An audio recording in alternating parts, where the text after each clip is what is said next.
Good morning बच्चों। हाँ बेटा, आज हम अपने जो क्षितिज भाग 2 है ना, उसका जो नेक्स्ट चैप्टर है, इससे पहले हमने कौन सा चैप्टर पढ़ा था बेटा? इससे पहले हमने बाल गोविंद भगत पढ़ा था, ठीक है। और अब आप जब आपका यूटी, एक बात क्लियर कर दूं मैं आप लोगों की, जो यूटी सेकंड आ रहा है बेटा, उसका जो कोर्स है वो मैं तुम्हें करवाने जा रही हूँ, ठीक है। इसमें पद परिचय आता है, पद परिचय मैंने आपको करवा दिया। और पद परिचय का नाम से मुझे, परिचय के नाम से मुझे एक बात याद आई।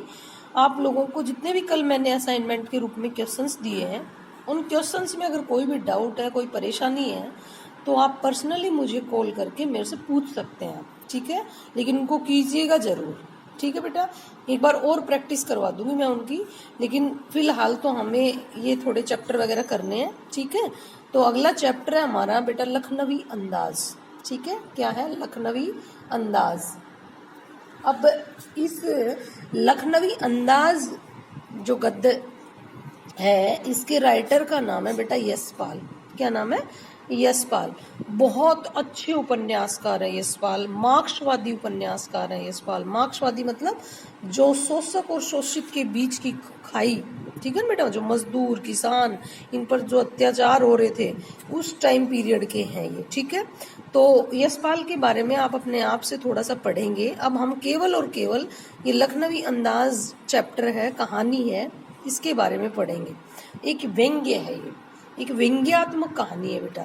सबसे पहले तो मैंने आपको ये बता दूं क्या है बेटा, ये एक व्यंग्यात्मक कहानी है, ठीक है ना। यूं तो यशपाल ने लखनवी अंदाज व्यंग्य यह साबित करने के लिए लिखा था कि बिना कथ्य की कहानी लिखी जा सकती नहीं, लिखी जा सकती। कथ्य मतलब होता है स्टोरी। भाई जब आपके पास कोई मैटर ही नहीं होगा, कोई स्टोरी नहीं होगी, मतलब जैसे होता है ना उसके अंदर, भाई मुझे एक राजा चाहिए, एक रानी चाहिए, मतलब इस टाइप की कहानी नहीं होगी, तब तक आप कोई कहानी नहीं लिख सकते। ये है। तो ये सबसे पहले तो ये यही बताना चाह रहे थे इस कहानी को लिखने के पीछे, कि जब तक आपके पास कोई मैटर नहीं होगा तो बिना मैटर के कोई भी कहानी है वो नहीं लिखी जा सकती, ठीक है। कहानी के लिए कुछ ना कुछ कथ्य, हमारे हिंदी में जो मैटर होता है ना, कहानी का जो मैटर होता है, उस मैटर को कथ्य कहते हैं। तो ये कह रहा है कि बिना कथ्य की कहानी लिखी नहीं जा सकती, और बात सही भी है। लेकिन ये कहानी तो पूरा पासा ही पलट देती है। वो कैसे? इस कहानी को पढ़ के कहेंगे हम लोग। बिना कथ्य की कहानी नहीं लिखी जा सकती, परंतु एक स्वतंत्र रचना के रूप में इस रचना को पढ़ा जा सकता है। स्वतंत्र रचना के रूप में मतलब चलो कहानी ना सही, लेकिन एक बार लेखक यात्रा कर रहा था, ठीक है, और एक ऐसा बंदा मिला ट्रेन के अंदर, इन्होंने ट्रेन में एकांत डब्बा ढूंढा, ठीक है ना, मतलब जहां कोई ना बैठा हो, जहां ये सोच समझ सके, स्टोरी के लिए मैटर इकट्ठा कर सके, इस टाइप से ये एकांत में कहानी लिखने के चक्कर में बैठा। और ये क्या देखते हैं, जिस डब्बे में चढ़े वहां पर एक नवाब जी पालती मारे पहले ही बैठे थे, पालथी मारे, ठीक है। अब थोड़ा सा ये इनका मूड ऑफ हो गया, लेकिन इन्होंने दूसरे ही क्षण अपने आप को संभाला और सोचा कि भाई मैं कहानी लिखने के चक्कर में एकांत ढूंढ रहा था, हो सकता है ये जो बैठा है ना, ये महाशय भी कहानी लिखना चाहता हो। तो ऐसा सोचकर वो बैठ गए, और बैठकर वो क्या देखते हैं बेटा, गजब की कहानी है, देखना। हाँ, ये क्या है? यशपाल उस पतनशील सामंती वर्ग पर कटाक्ष करते हैं। पतनशील सामंती वर्ग मतलब, सामंती मतलब अपने आप को बहुत बड़ा समझना। तो एक सामंतवादी पुरुष था, वो बैठा था वहां, उसी को सामंती व्यवस्था का प्रतीक माना गया है। जो राव साहब बैठे हैं वो क्या करते हैं बेटा, एक खीरा काटते हैं, बड़े सलीके से काटते हैं, उस पर नमक मिर्च वगैरह बुरकते हैं, और जब यशपाल जी को सामने सीट पर बैठा देखते हैं तो खीरे की फांक को केवल सूंघ कर खिड़की से बाहर फेंक देते हैं। तो ये उनकी दिखावटी जीवन और उनका दिखावटी जो व्यवहार है उसकी तरफ इशारा करती है ये स्टोरी। तो हम क्या कहेंगे, यशपाल उस पतनशील सामंती वर्ग पर कटाक्ष करते हैं जो वास्तविकता से बेखबर एक बनावटी जीवन शैली का आदी है। कहना न होगा कि आज के समय में भी ऐसे परजीवी संस्कृति को देखा जा सकता है।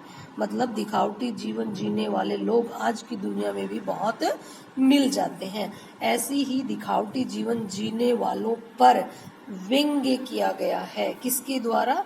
यशपाल जी के द्वारा। ठीक है, तो अब आप कहानी पढ़ते हैं फटाफट। बहुत छोटा सा व्यंग्य है ये।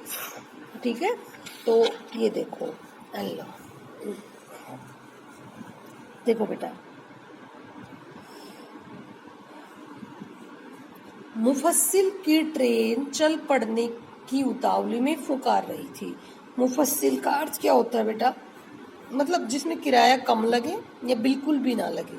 ये एक विशेषण है, ठीक है ना, विशेषण है ये पैसेंजर ट्रेन का, कि वो मुफस्सिल मतलब जिसमें किराया बहुत कम लगता हो, जो फ्री की सेवा देती हो, इस टाइप की ट्रेन फुकार रही थी। आराम से सेकंड क्लास में जाने के लिए दाम अधिक लगते हैं। मतलब अगर ये दूसरी कोई डब्बा लेते तो उसमें पैसे अधिक लगते। तो ये क्या करते हैं? आराम से सेकंड क्लास में जाने के लिए दाम अधिक लगते हैं। दूर तो जाना नहीं था।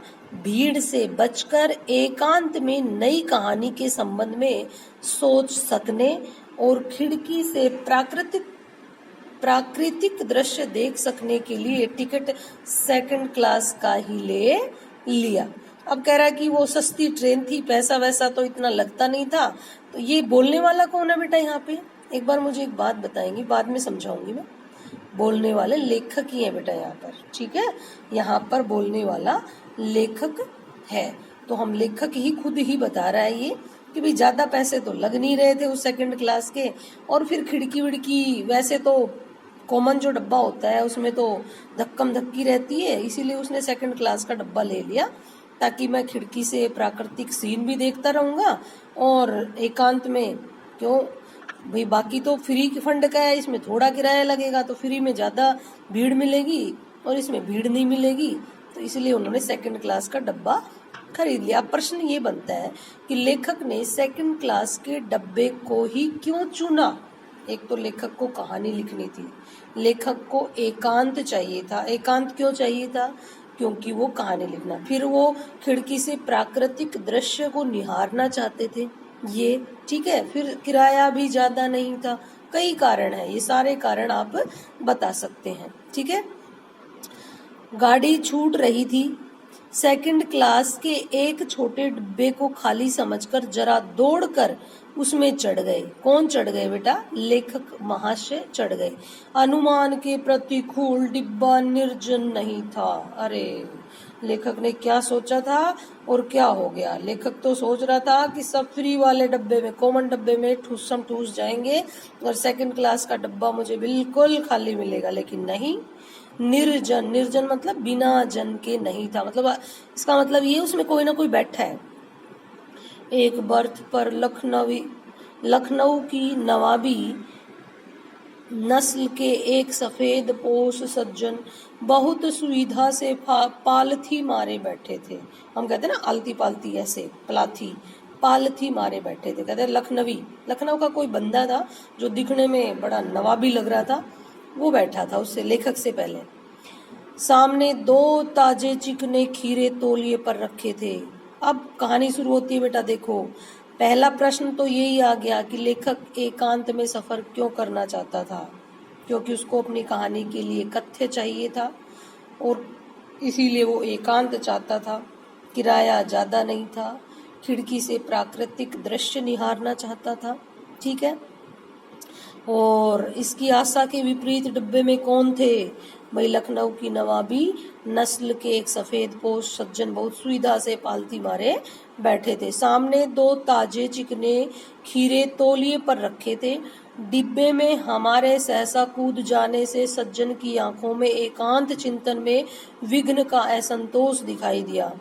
सोचा हो सकता है यह भी कहानी के लिए सूझ की चिंता में हो या खीरे जैसी अपदार्थ वस्तु का शौक करते देखे जाने के संकोच में हो।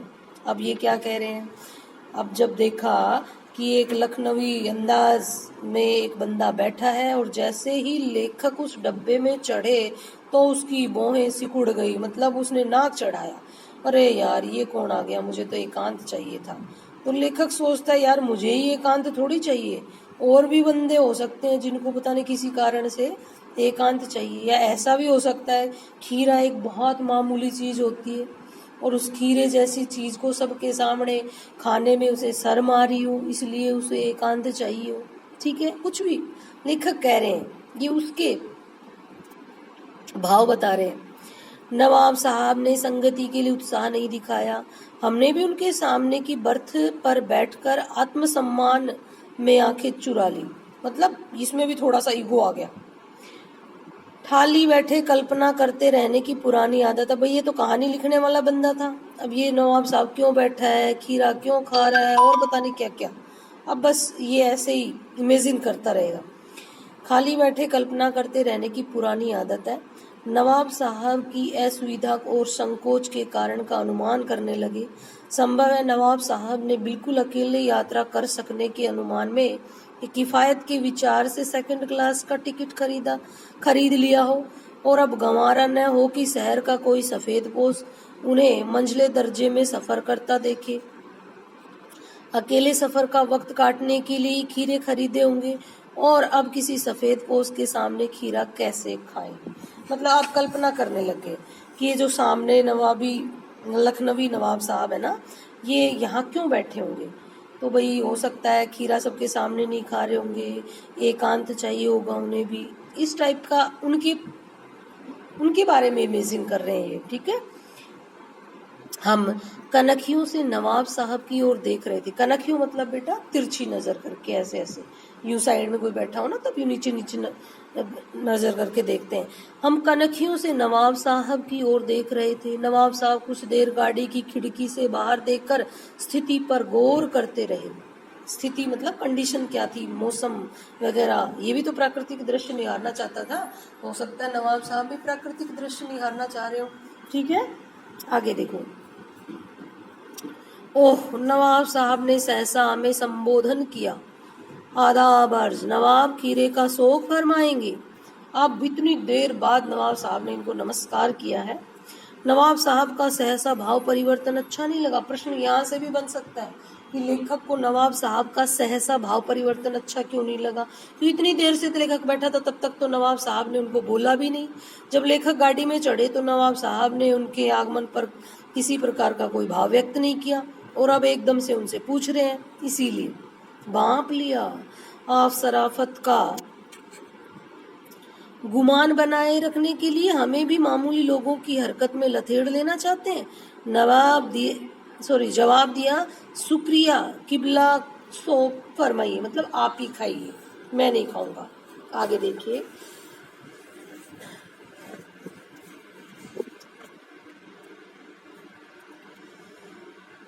नवाब साहब ने फिर एक पल खिड़की से बाहर देखकर गौर किया और दृढ़ निश्चय से खीरों के नीचे रखा तौलिया झाड़कर सामने बिछा लिया। सीट के नीचे से लोटा उठाकर दोनों खीरों को खिड़की से बाहर धोया और तौलिए से पोंछ लिया। अब बेटा वो खीरे की तैयारियां कैसे की। प्रश्न ये भी घिसा पिटा प्रश्न पूछ सकते हैं कि नवाब साहब ने खीरे की तैयारी कैसे की। तो सबसे पहले क्या किया, लोटे से पानी धोया, तौलिया बिछाया, फिर उनको धोया, धोकर उस तौलिए पर रखा, फिर उनको छीला और ये सब। ठीक है, लोटा उठाकर दोनों खीरों को खिड़की से बाहर धोया और तौलिए से पोंछ लिया। जेब से चाकू निकाला, दोनों खीरों के सिर काटे और उन्हें गोद कर झाग निकाला। ये क्यों निकाला जाता बेटा, उनका कड़वापन कम करने के लिए। फिर खीरों को बहुत एहतियात से छील कर फाकों को करीने से तौलिए पर सजाने लगे। करीने मतलब बेटा सुंदर तरीके से, सलीके से, हम कहते हैं ना सलीके से, ऐसे। अब ये खीर काट कर कौन रख रहा है, खीरों की तैयारी कौन कर रहा है बेटा, लखनवी नवाब साहब। ठीक है, आगे देखो। लखनऊ स्टेशन पर खीरा बेचने वाले खीरे के इस्तेमाल का तरीका जानते हैं। जैसे हमारे यहाँ मूली गाजर वगैरह ये सब रेहड़ियों पे नहीं लगे रहते हैं इस टाइप से, तो उनका भी ये खीरा खाने का तरीका है कि भाई सफर में जा रहे हैं, टाइम पास हो और नुकसान भी ना करे कोई चीज, तो वो खा ली जाए।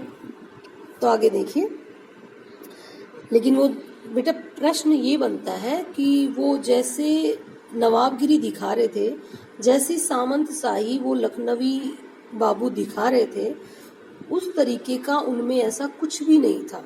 अगर ऐसा ही सामंत शाही था तो क्या खीरे जैसी तुच्छ चीज ही खाता? फिर दूसरी बात, वो खीरे को खाएगा नहीं। आगे देखिए, लखनऊ स्टेशन पर खीरा बेचने वाले खीरे के इस्तेमाल का तरीका जानते हैं। ग्राहक के लिए जीरा मिला नमक और पिसी हुई लाल मिर्च की पुड़िया भी हाजिर कर देते हैं।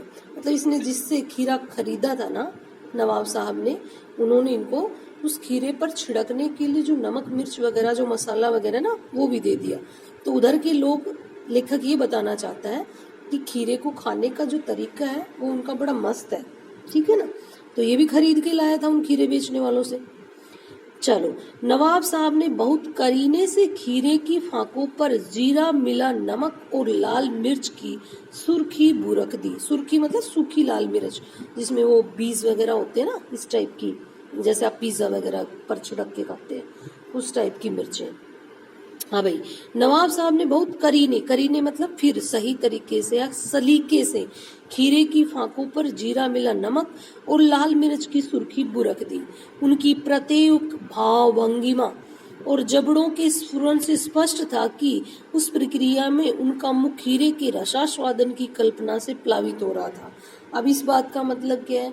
मतलब जिस तरीके से नवाब साहब खीरे की फांकों को काट रहे थे ना, देखो बेटा, अब हम वो कोई खट्टी चीज आ जाए या बहुत तीखी चीज आए, उसको देखकर ऑटोमेटिकली हमारे मुंह में पानी नहीं आ जाता है, स्वाभाविक है। उसी तरीके से लेखक को लगा कि जैसे खीरे पर नमक मिर्च वगैरह बुरका हुआ देखकर और उसको इतने सुंदर तरीके से सजा हुआ देखकर नवाब साहब जैसे मुंह ऐसे ऐसे चला रहे थे ना, उससे पता लग गया जैसे नवाब साहब के मुंह में पानी आ गया। ठीक है, प्लावित मतलब भरना। हम कनखियों से देखकर सोच रहे थे मियां रईस बनते, लेकिन लोगों की नजरों से बच सकने के ख्याल से अपनी असलियत पर उतर आए हैं। हाँ, अब कह रहे वैसे तो अपने मन में बड़ा रईस बनता है और अब ये खीरा खा रहा है। मुझे पता है तू खीरा क्यों खा रहा है अकेले में ना, कोई खीरे जैसी तुच्छ चीज को खाते हुए तुम्हें कोई देख ना ले, इसलिए एकांत में तूने खीरा खाने के लिए इस सेकंड क्लास का डब्बा चुना है। ऐसा लेखक सोचते हैं। किसके बारे में बेटा? ये नवाब साहब के बारे में। आगे देखिए, नवाब साहब ने फिर एक बार हमारी ओर देखा। ये हमारी शब्द किसके लिए बेटा? लेखक के लिए।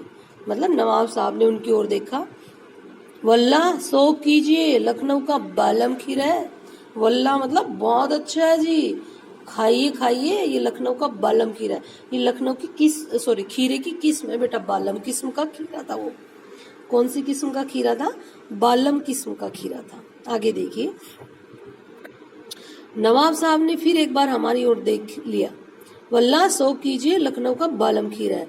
नमक मिर्च छिड़क दिए जाने से ताजे खीरों की पनियाती फांके देखकर पानी मुंह में जरूर आ रहा था। लेखक अब ऊपर ऊपर ये भी थोड़ा वैसा बन के दिखाएगा अपने आप में, बाकी इसके मुंह में भी पानी आ गया था उन खीरों को देखकर। आपके मुंह में भी आ रहा है भाई, मेरे मुंह में तो आ गया। चलो, नमक मिर्च छिड़क दिए जाने से ताजे खीरों की पनियाती फांके देखकर पानी मुंह में जरूर आ रहा था, लेकिन इनकार कर चुके थे। अब खा भी नहीं सकता, क्योंकि पहली बार जब नवाब साहब ने लेखक से खीरा खाने के लिए कहा तो लेखक स्पष्ट मना कर चुके थे। इसलिए कह रहा, लेकिन मैं मना कर चुका था, पानी तो आ रहा था, पर क्या करूं। आत्मसम्मान निभाना ही उचित समझा। उत्तर दिया, शुक्रिया, इस वक्त तलब महसूस नहीं हो रही। तलब मतलब जरूरत, मतलब भूख नहीं है। मैदा भी जरा कमजोर है। मैदा मतलब बेटा पाचन तंत्र, ठीक है ना। मैदा भी जरा कमजोर है, किबला शोक फरमाइए, मतलब आप ही खाइए।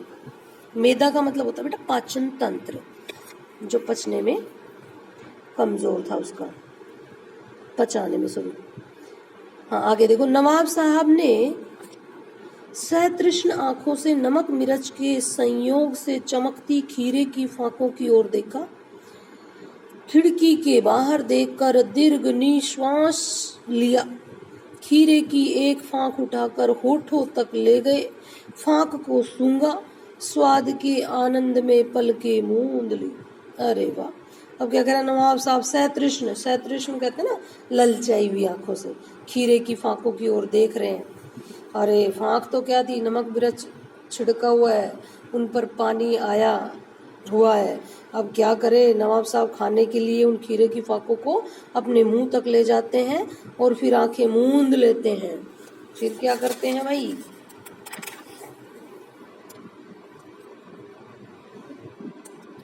मुंह में भर आए पानी का घूंट गले से उतर गया। मतलब अब पानी आ गया मुंह में और गले से उतर गया, खाया नहीं। फिर क्या गया, तब नवाब साहब ने फांक को खिड़की से बाहर छोड़ दिया। नवाब साहब खीरे की फांकों को नाक के पास ले जाकर वासना से रसास्वादन कर खिड़की से बाहर फेंकते गए।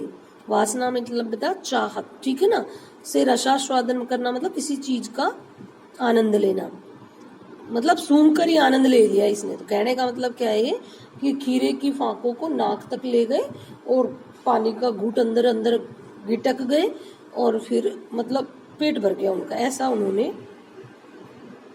मतलब एक तरह से दर्शाया। नवाब साहब ने खीरे की सब फांकों को खिड़की से बाहर फेंककर तौलिए से हाथ और होठ पोंछ लिया और गर्व से गुलाबी आंखों से हमारी ओर देख लिया, मानो कह रहे हो यह है खानदानी रईसों का तरीका। नवाब साहब खीरे की तैयारी और इस्तेमाल से थक कर लेट गए। हमें तस्लीम में सिर खम कर लेना पड़ा। अरे यार, ऐसे सिर नहीं हिलाते, क्या बंदा है ये भी।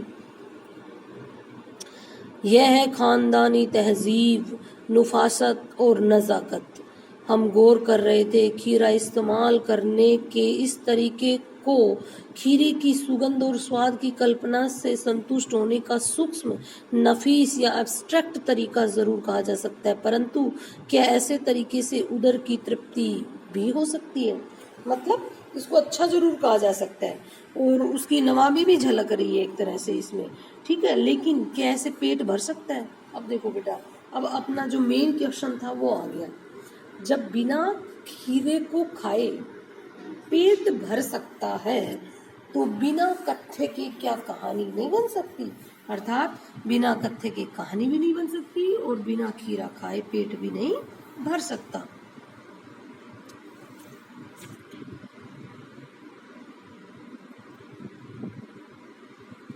नवाब साहब की ओर से भरे पेट के ऊंचे डकार का शब्द सुनाई दिया और नवाब साहब ने हमारी ओर देखकर कह दिया, खीरा लजीज होता है लेकिन होता है शकील, नामुराद मैदे पर बोझ डाल देता है। मैदा मतलब पाचन तंत्र।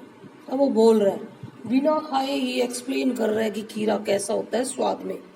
ज्ञान चक्षु खुल गए, मतलब मुझे नॉलेज हो गई। किस बात की?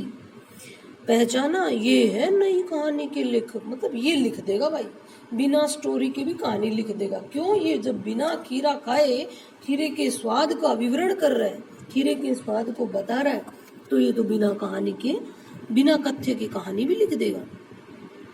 खीरे की सुगंध और स्वाद की कल्पना से पेट भर जाने का डकार जाने पर आएगा बेटा, डकार आ सकती है तो बिना विचार, घटना और पात्रों के लेखक की इच्छा मात्र से नई कहानी क्यों नहीं बन सकती? ये है नई कहानी के लिए तथ्य का होना बहुत जरूरी है। कहने का मतलब ये है, कहानी के लिए तथ्य मतलब स्टोरी, घटना वगैरह ये होना बहुत जरूरी है। बेटा देखो, इसमें केवल और केवल 4 प्रश्न हैं, ठीक है, और इन चारों प्रश्नों को आप अच्छे से कर लेना, ठीक है बेटा। कल हम नेक्स्ट चैप्टर पढ़ेंगे, ये सारे प्रश्न करके मुझे व्हाट्सएप पर चेक करवाएंगे आप। पहला प्रश्न क्या है, लेखक को नवाब साहब के किन हाव भावों से महसूस हुआ कि वे इसे बातचीत करने के लिए क्या है बेटा, तनिक भी उत्सुक नहीं है।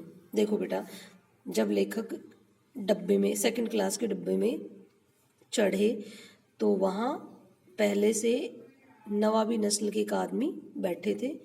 लेखक के चढ़ने पर उन्होंने उनके आगमन पर किसी प्रकार का कोई उत्साह नहीं दिखाया। ठीक है, इस टाइप से पहले ही जिसका आंसर आया था मैंने आपको बताया था वो करना आपको। दूसरा है, नवाब साहब ने बहुत ही यत्न से खीरा काटा, नमक मिर्च बुरका, अंततः सूंघकर ही खिड़की से बाहर फेंक दिया। उन्होंने ऐसा क्यों किया होगा? उनका ऐसा करना उनके कैसे स्वभाव को इंगित कर रहा है? बेटा उन्होंने ऐसा अपने रईसी स्वभाव के कारण किया, बनावटी और दिखावटी व्यवहार, बिना विचार, घटना और पात्र। वेरी इंपॉर्टेंट प्रश्न बेटा। आप इस निबंध को और क्या नाम देना चाहेंगे वो अपने हिसाब से आप दे सकते हैं, खुद करके इसको दिखाएंगे। ठीक है बेटा, बाकी कल। ओके।